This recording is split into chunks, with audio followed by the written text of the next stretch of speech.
together, Stella Media and Company, in the series, The Temptations of Young Men. This is just one of that series. And basically, we are going to be looking at men and masculinity. Our language about that is a different ball game altogether. But just to mention that this topic is very germane now. It's something that we need to talk about so that we can, as young people, be that we will not lose the essence of our life. We're able to draw a distinction in what makes us a man, what makes us men, and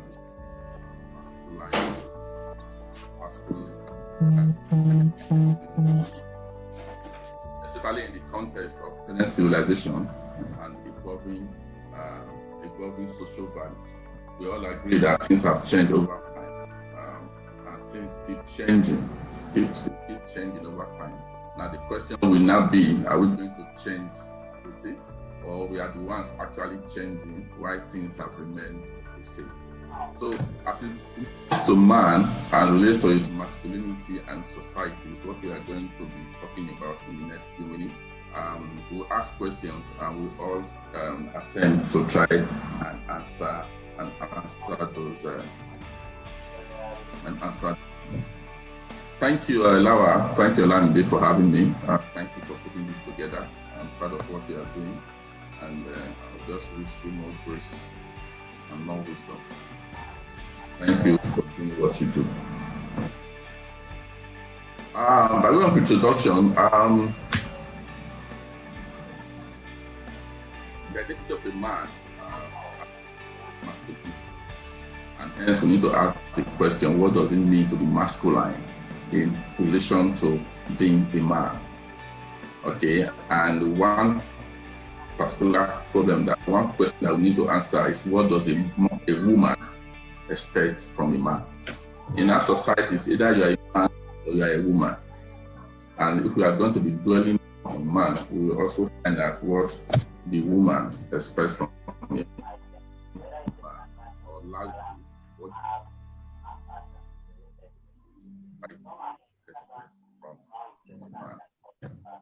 let's do some definitions so that we are all in the same follow.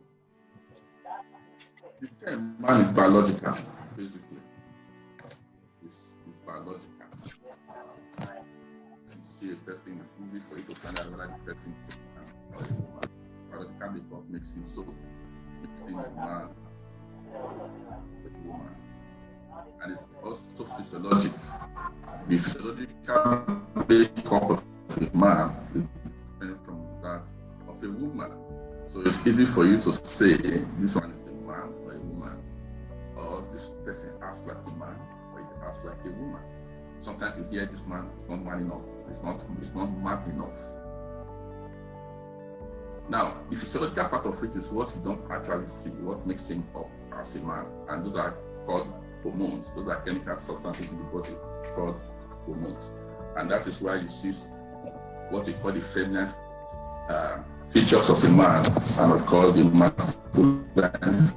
the feminine features of a woman and the feminine features of a man. Now, what confers you or tells how masculine you are basically has to do with how much you bring this biological and physical makeup into your being. How much of this manliness, how much of this biological or physical or physiological makeup, how much do you harness them in your behavior, in your activities? That defines your masculinity. So that when we are talking about masculinity, we are looking at behaviors, we are looking at cultures that are associated with men or boys, and the different ways these are exhibited. So you have the masculine trait, and you have the feminine trait. And both these are displayed in different ways. However, both the male and the female actually masculine traits. where the position of society comes in. How far you see the feminine coming to take over what should have been the exclusive preserve of women. So basically, you being a man has to deal with a set of attributes, behaviors, and roles that society has conferred on you. So masculinity is basically socially constructed, but some research indicates that some behaviors considered masculine are biologically influenced, and that is why some jobs or roles in society are seen as exclusive for men. You always see men as taxi drivers. You always see men in construction sites, turning gravel or trying to mix cement and sand. You always see men doing some certain jobs, and seeing a woman doing that kind of job is like a taboo. And also, there are some jobs or roles that are associated with the feminine form. So when you see a man playing that role, it looks like a taboo, or it looks like something that is out of the ordinary. But we all know that the modern society is changing all this. So that now it's becoming a little bit difficult to distinguish what are purely feminine roles or purely masculine roles. But just to take us to the beginning, perhaps we have some of us here that are from different religious persuasion. But I want to just take us to the Holy Book, the Bible, and we're just going to look at some verses from the very beginning. We're looking at Genesis chapters 1 and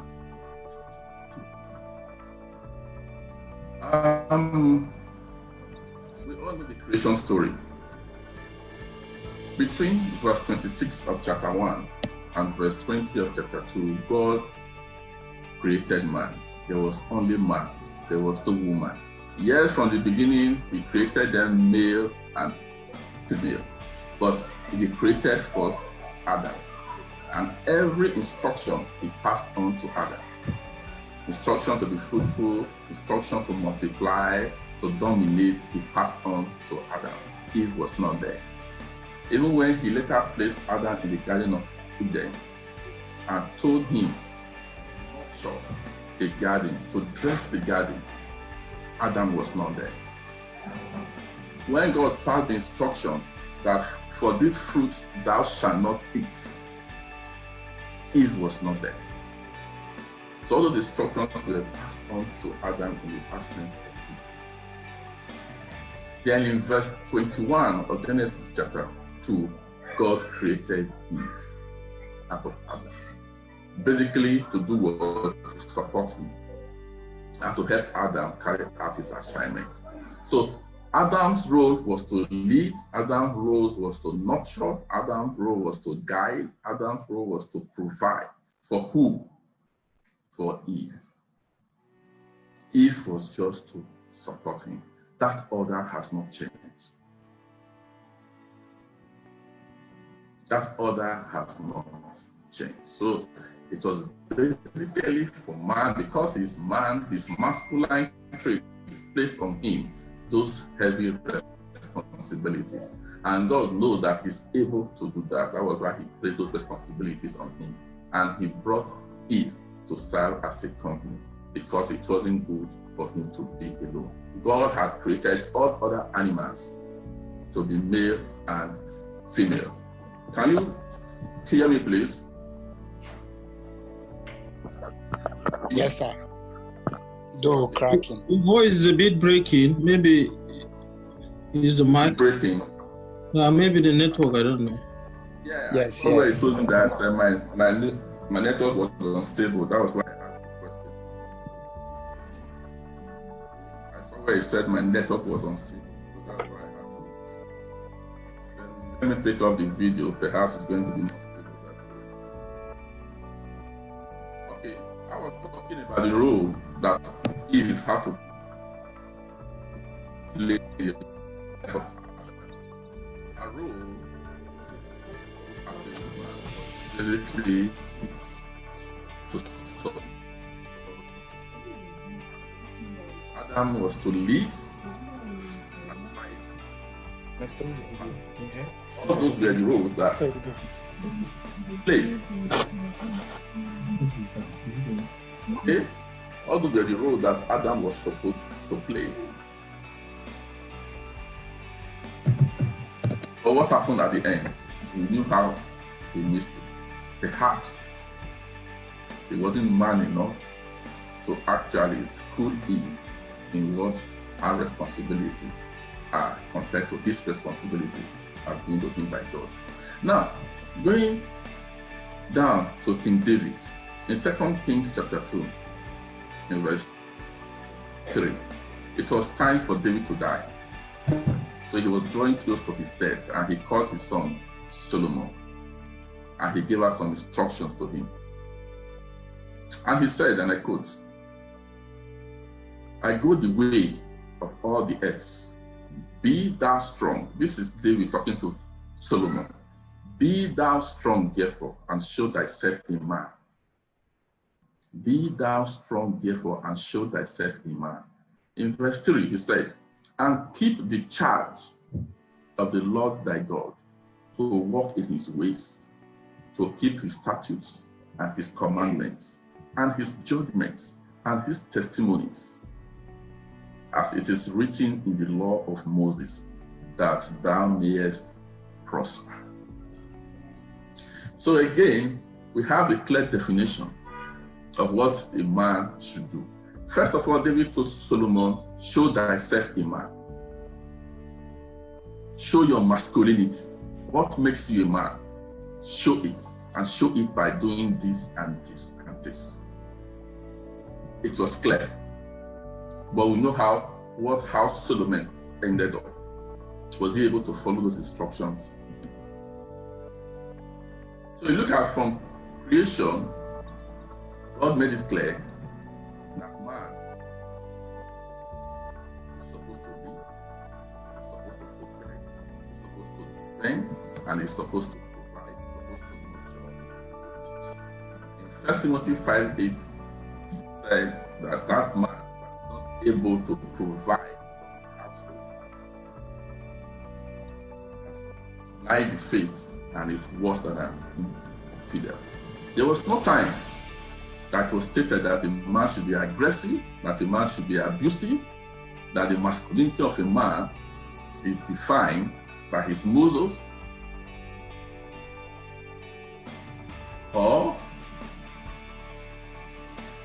or by his acts with women, or by how much he can smoke or drink, or how much he can party, or how much he can try to impress the needful.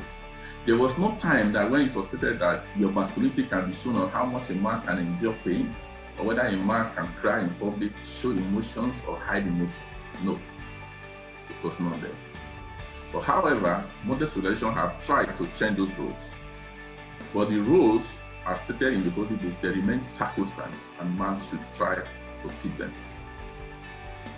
But we all know that in this current society, gender roles have switched, and there is no gender that has the monopoly of any of those roles anymore.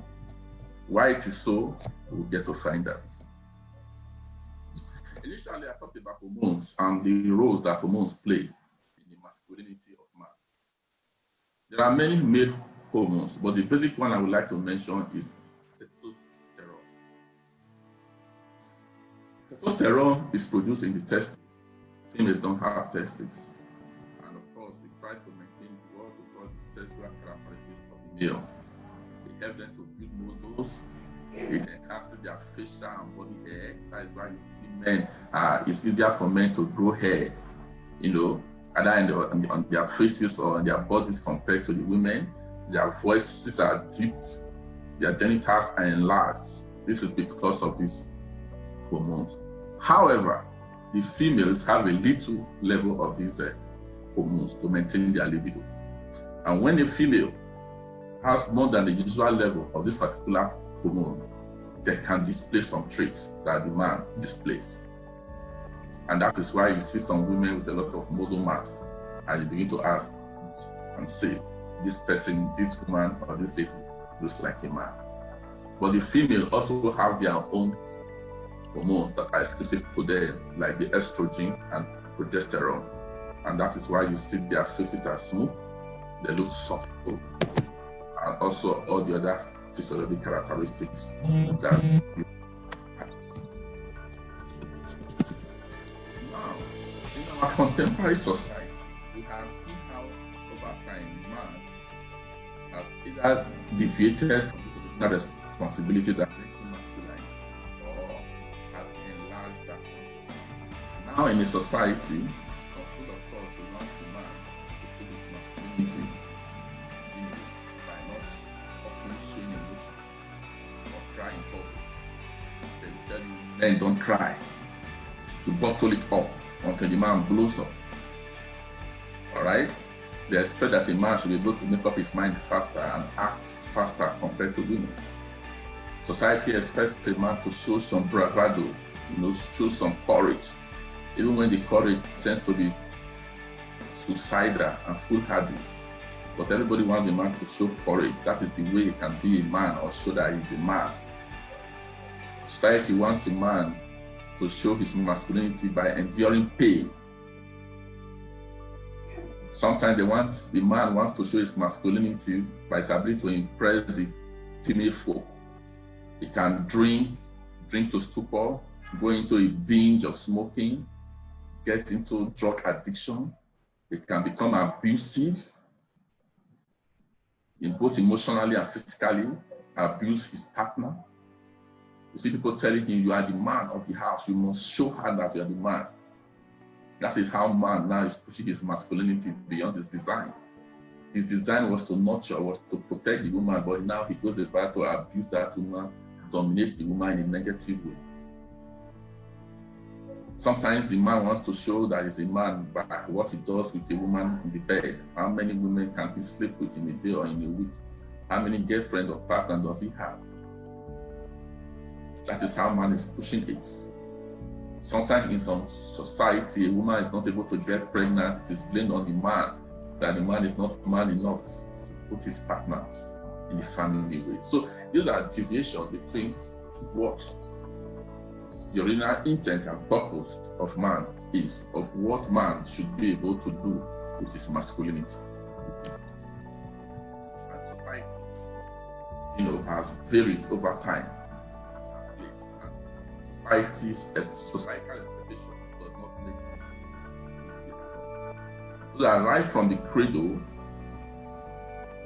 the roles of a man and a woman are defined by society. For example, a woman is pregnant and the woman goes for a scan and the scan is a male child. If it's a male child, whatever the woman buys is blue in color. Even the room that is prepared for the unborn child is painted blue. And if the child is going to be a female, well, it turns out that everything that the family buys is pinkish.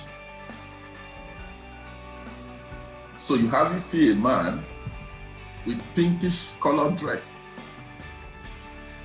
Because somebody will say, this person in white. Why is that?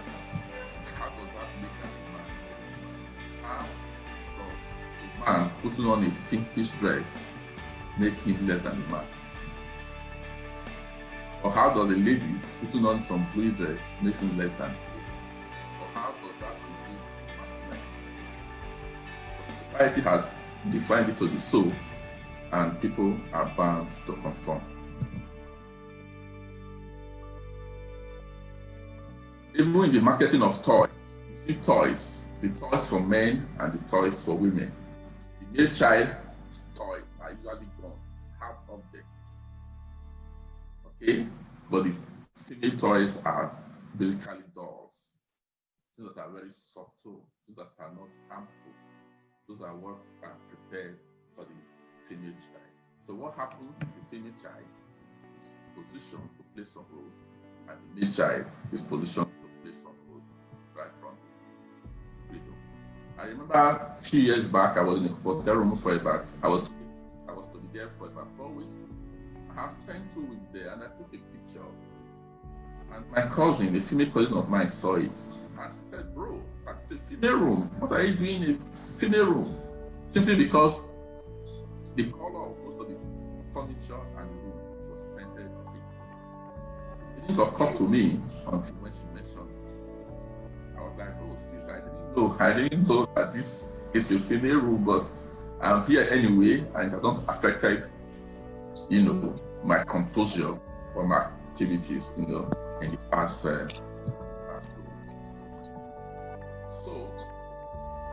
the standard of manliness or masculinity vary across different cultures and historical periods. There are traits that are traditionally viewed as masculine across cultures and societies, and they include strength, they include courage, independence, leadership, and effectiveness. All right. So these things are, and that's being described as irresponsible if a man falls short. I am sure here on this platform, you would have heard people saying you are irresponsible, especially if you are old enough.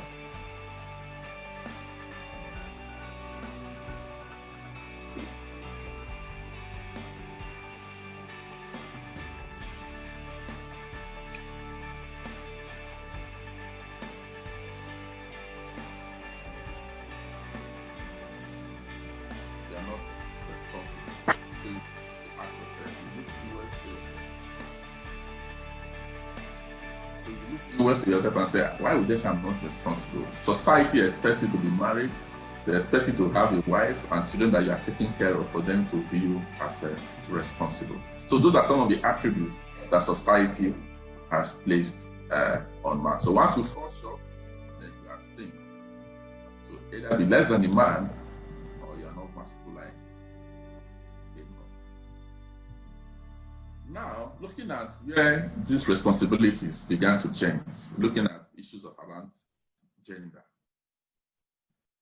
Okay, things have changed over time because societal values have changed. It has changed because men are taking up roles that women should take up, right? And women are taking up roles that men should take up. But we do know that woman demands from his man to show how masculine he is by providing for her, protecting her, by providing guidance and leadership, either spiritual leadership or otherwise. The woman demands from her man to show her direction, to nurture her in the right direction.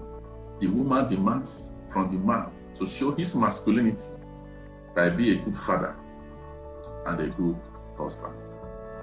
The woman does not expect the man to show his masculinity by being aggressive, by being abusive, or by indulging in some other criminal tendency or violent.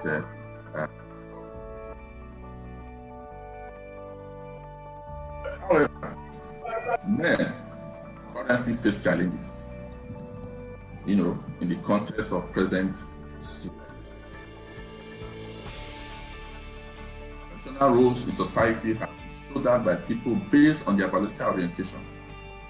The passage of time and creation of liberal value systems marked the differences between the male and female have faded to a great extent.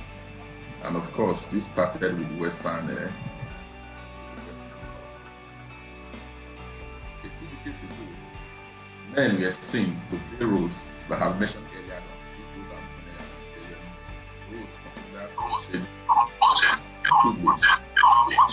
Today, a lot of the things are centered around gender equality.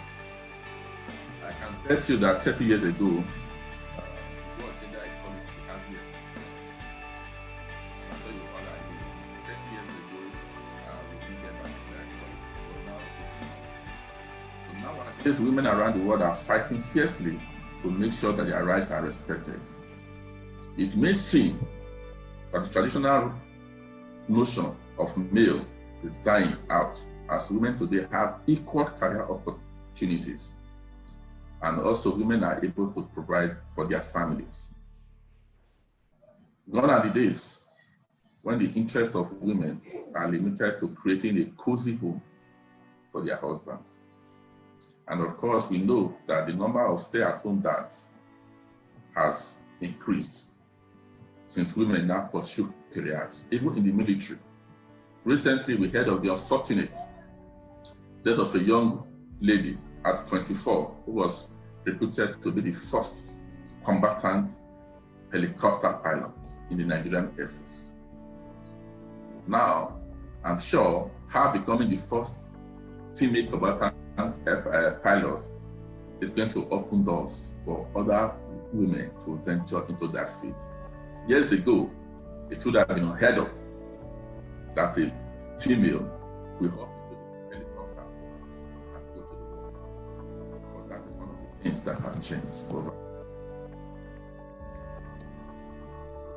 I'll just conclude like this. Just to tell us as young people, especially for the young men with us, the role of a man that should not change, that we should go sacrosanct. And that is the importance of a man playing the role of a father figure in the child's life and that of his family. So that parenting involves two people raising children together. But we know also there are obvious disadvantages. Father abdicates all that role to only the mother. Children raised by caring fathers have had better educational outcomes. They have better skills, they function better intellectually, and of course, they also enjoy so many advantages. In signing off, let me say that no matter what the current state of manhood is, whatever the society plays at us, whatever the Western culture civilization throws at us as men, the role of a father and of a husband is invaluable and can never. So we must hold on to that sacrosanctly and ensure that we play that role of a father figure for the children that we raise. Whether the children are male or female, we must remain steadfast to that and play that role. So, gentlemen and ladies, the masculinity of a man is not shown by sheer strength alone. It's not shown by sheer courage alone, but it's shown by his ability to provide, to nurture, to teach, to show leadership, and to act in spite of fear. Thank you for having me. We'll just go into the interactive section as the moderator leads so that we can have some discussion and attempt to answer some questions. So thank you very much. Over to you, Olamide. Right, thank you very much, sir. And we really enjoyed your teaching. And we pray that God will continue to embrace you, and we pray for more strength for you. But we have people here that they have their own questions to ask you. So the floor is open for everyone. If you have any question for our coach for today, that's the person of Ioposa Ibinovia. If you have any question as touching men and masculinity, is open now to take some of our questions. So you just have to unmute your mic and talk if you have any questions. So.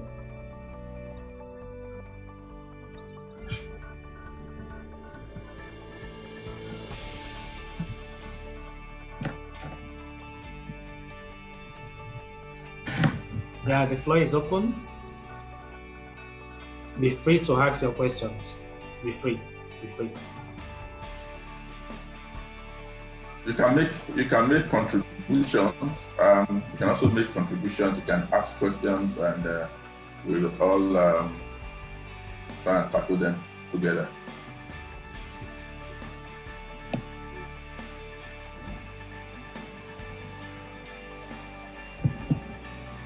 Okay. Okay. Okay, someone is talking. Let me just. Okay. Good I afternoon. bring first or David. Hello. Yeah, hello. Okay, go ahead, please. Go ahead, please. Good afternoon, sir. My name is Peace. I actually joined the lecture late though, but I heard a lot of things that you said. So I have a few questions. I'm a lady. I don't know if I'm supposed to be in this meeting, but I joined anyways. Sorry You are about that. supposed to. No. Okay. So the question is, as a young man, the society already placed some responsibility on you.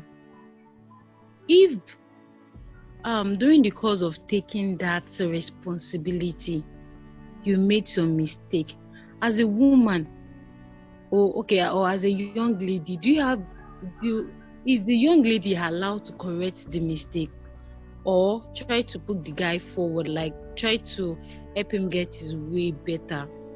Is it allowed? If you try doing that as a young lady, isn't the society going to go against you, like you're a bad person, you're trying to control the man? Then number two, if in the course of taking your responsibility as a man, you eventually became pompous and very, very proud, making the other people in the house, or maybe the ladies in the house, feel like they are not responsible. As a young lady, maybe, okay, I don't even know how to put the question. How should you handle that kind of scenario? How should you handle that kind of a man? Do you go against him like fire for fire, or fire to fire? I don't even know. Or how do you go about it?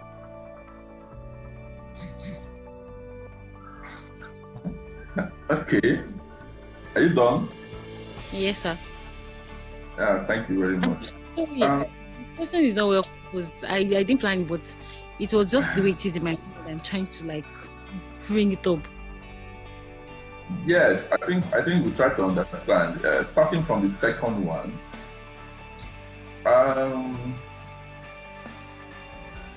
basically, a man's role, they are the natural ones, okay? The ones I mentioned in the Bible are the natural ones. Then there are the ones that society has placed on him. Now, if the man trying to show his masculinity, decides to play his roles, decides to show his masculine nature, picks up his roles and plays them. Okay, in doing that, he becomes pompous or he becomes arrogant. Now, the issue of being pompous or being arrogant is neither a masculine thing or a feminine thing. The same person can also exhibit those traits, even while not playing those roles.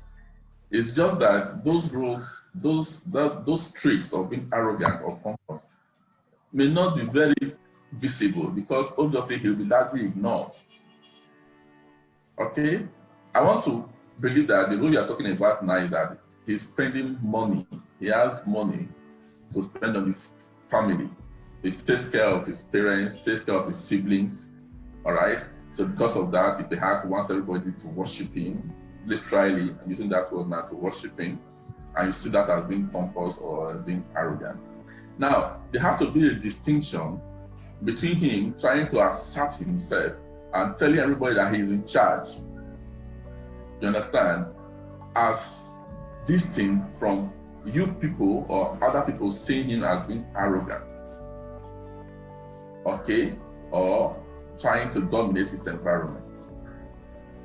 In that case, you don't have to go against him, like you said, fire for fire. No. I think you just have to look at his character traits and see how you can work around it. If it's someone that you can talk to and tell him, look, bro, you are doing well, though. You are helping us, we are trying, but you don't have to rub it on our faces. All right? Because sometimes you can present a very good dish, but once you present it in a bad place, it becomes unappealing. And that is why somebody can damn the consequences, and walk away from you in spite of whatever you are providing for him. So if it's someone that you can talk to, you talk to that person. But if it's somebody that such character traits is inside of him, then you need more than talking to. You have to go divine for that person to actually change. The other way is for other members of the family to work hard and also share those responsibilities with him so that they become less dependent on that particular person. Then coming to your first question, if a man has missed what he's supposed to do, I don't know on what basis you as a young lady you want to help him. Is that is your fiancé, or is your husband, or is your brother, and you want to take those corrective measures? Because I don't think society will frown at anybody that is trying to better the life of someone. Okay? If somebody is not doing well, is not behaving well, is not living up to his responsibilities, and there is someone trying to correct that, I think society will applaud that person, other than trying to condemn the person and seeing the person in a different light. Okay? So I think that is my bit for now. Okay. Thank you, sir, for your massive contribution. I just want to say one or two things, related to the topic of discussion on what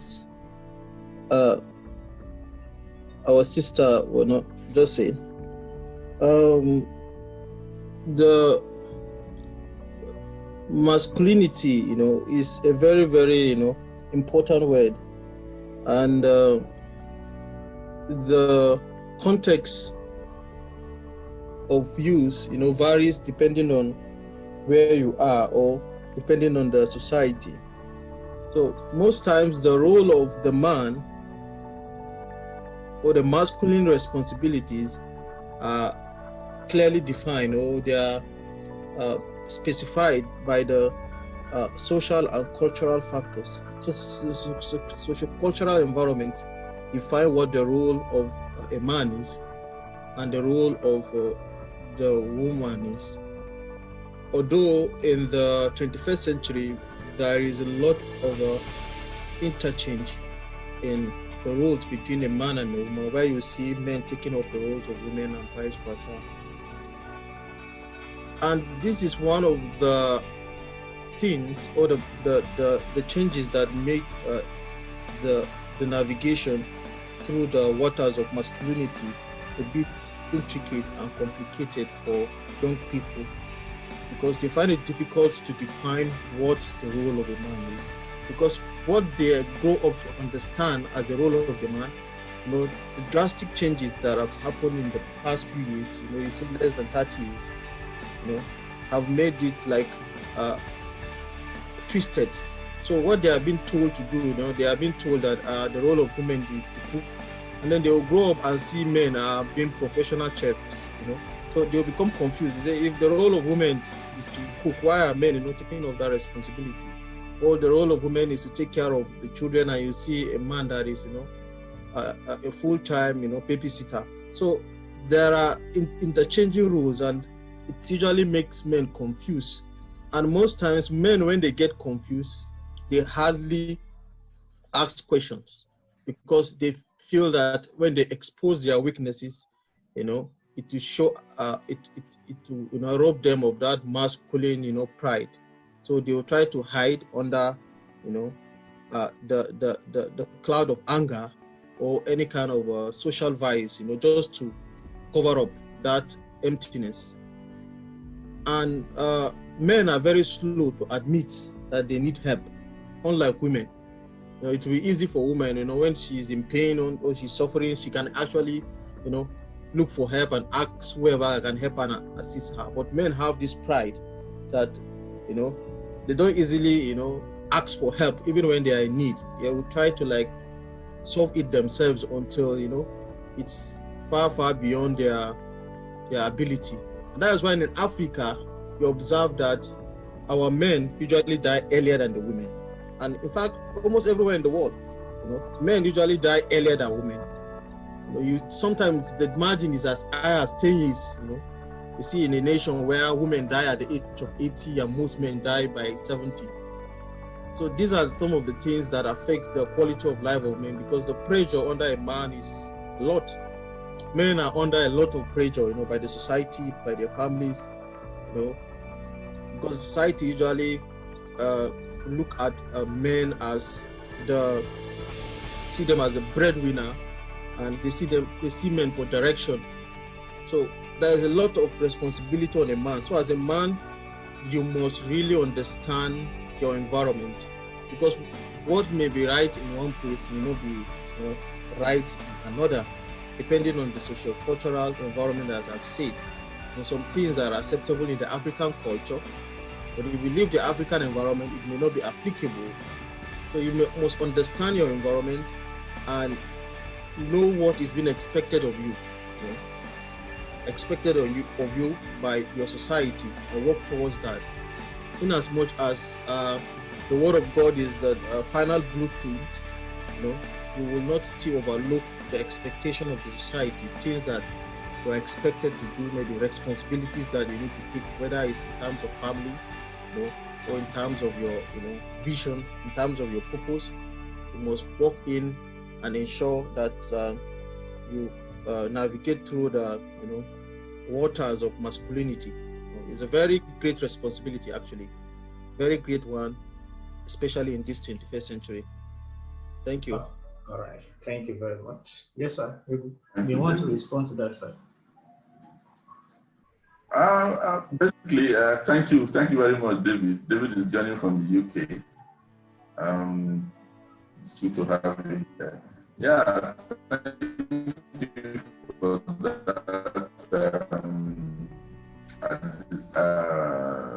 that addition, throwing more light into the socio-cultural context of the subjects.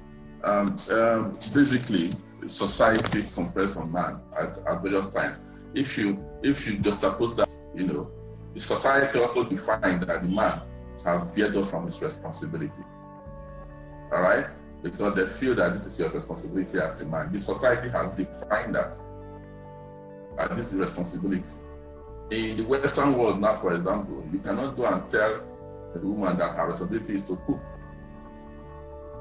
Because I know of families in the Western world, the men and the women, they take turns to babysit, they take turns to do school runs. A woman cannot just say that she's going to take turns to cook with the man or with the husband. Now, those are traditional contemporary roles. But that is being changed now. Now you see young men, because this series is tailored along young men. All right, you see young men veering away from those responsibilities, looking at mundane issues.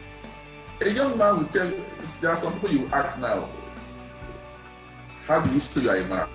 He shows you his beard, the beard guy. Somebody will tell you that you are a man, you don't have beards. What kind of man?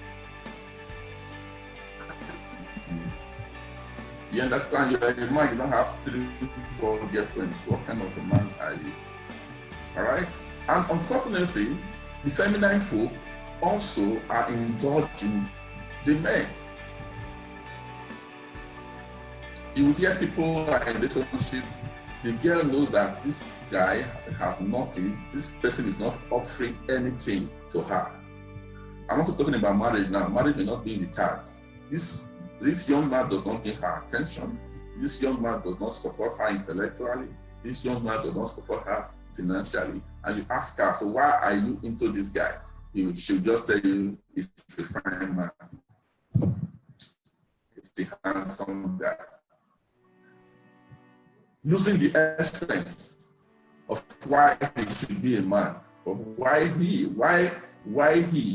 as a man should be masculine enough to provide some form of support base to his partner.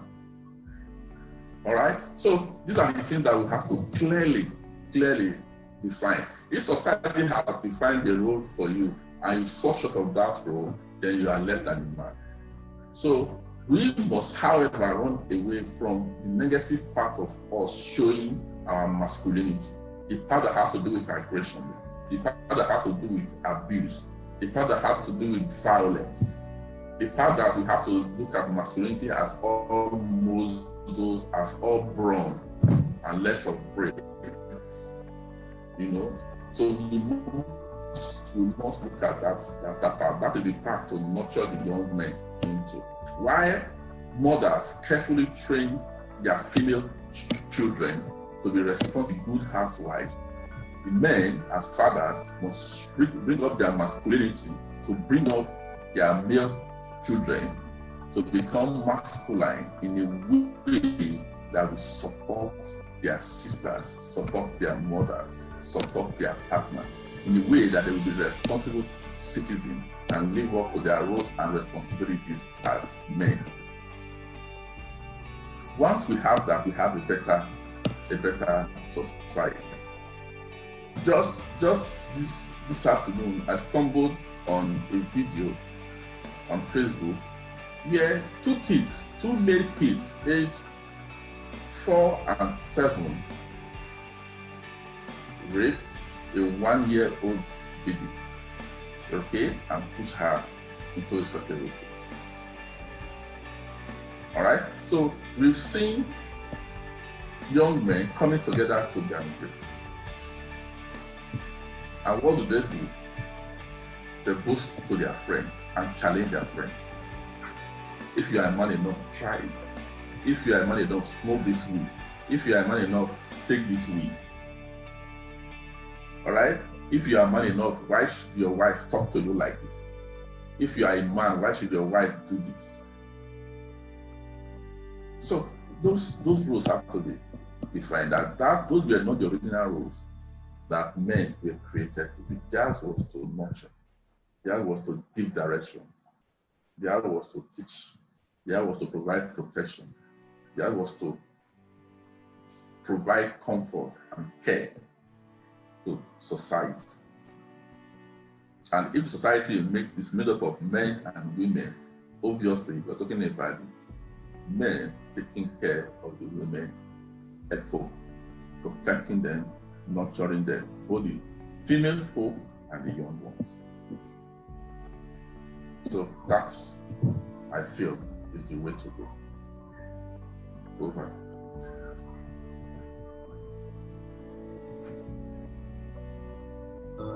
Thank you very much, sir. Let's take one more question from our participants. Let's take one more question. If there's any other question, let's take one more.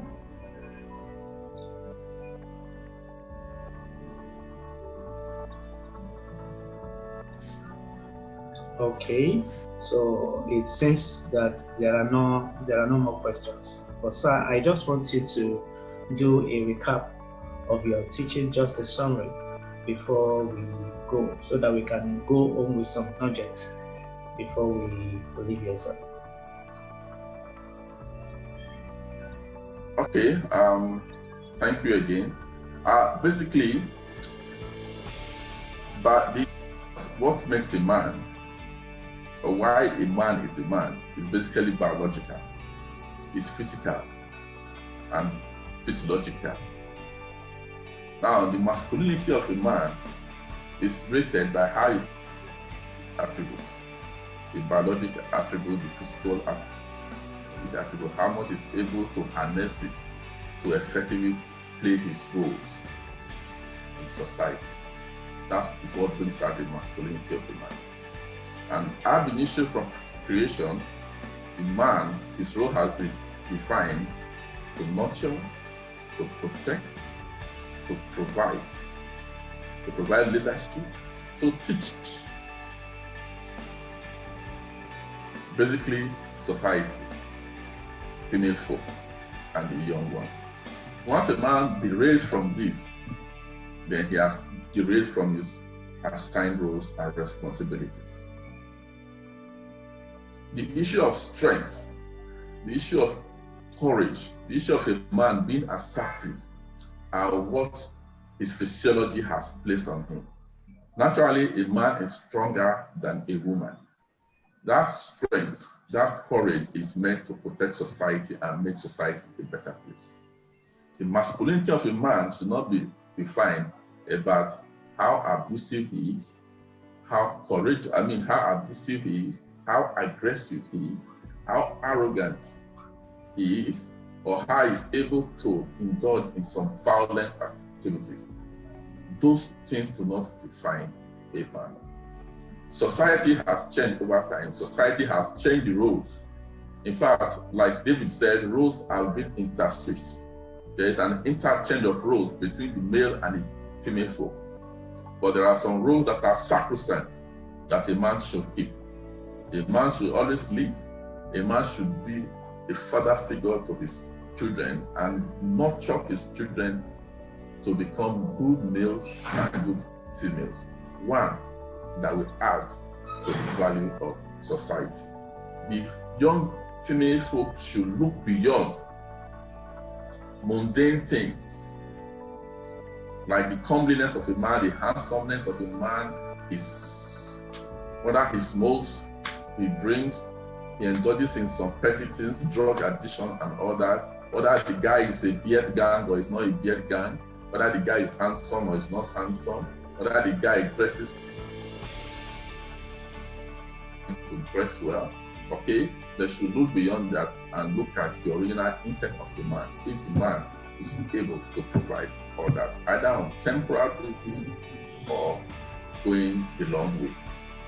If we have all those in place, we have a better society. So a man should show his masculinity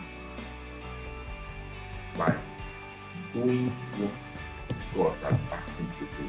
What the positive thing that society has placed on his shoulder, to nurture and to provide, to protect, to lead, to provide guidance, to nurture and provide father figure role for his children and to be a good husband for his wife. Those are what makes a man, and those are the things, our traits that define his masculinity. On a final note, sorry, Elamide, I'll just give a shout out to some persons I'm seeing online. Peace, good to have you.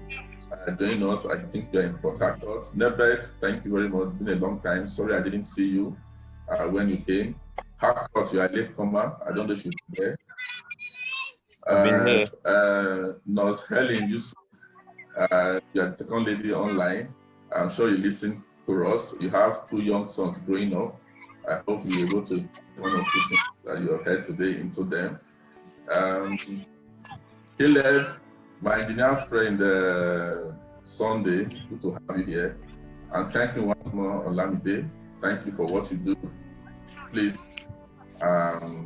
continue to do this, and God will reward you abundantly. God bless you.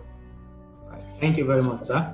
And thank you very much, sir.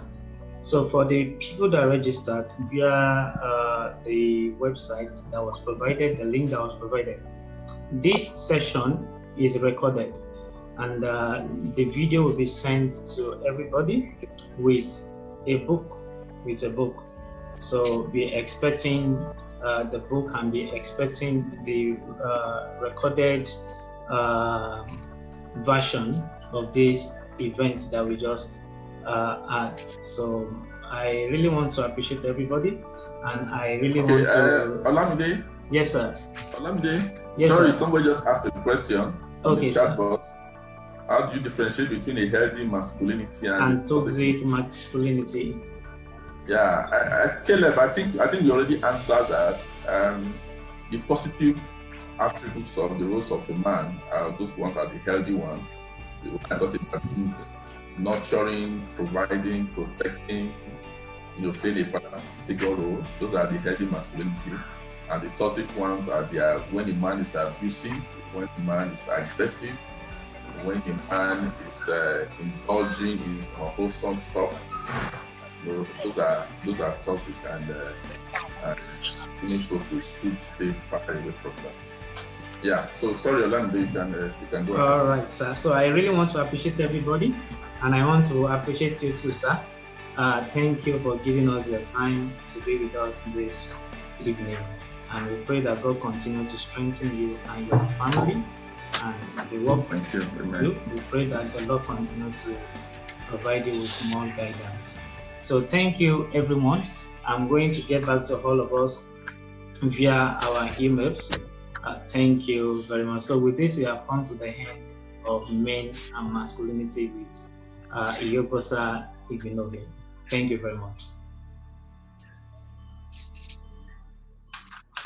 Thank you, thank you, thank you, thank you, thank you.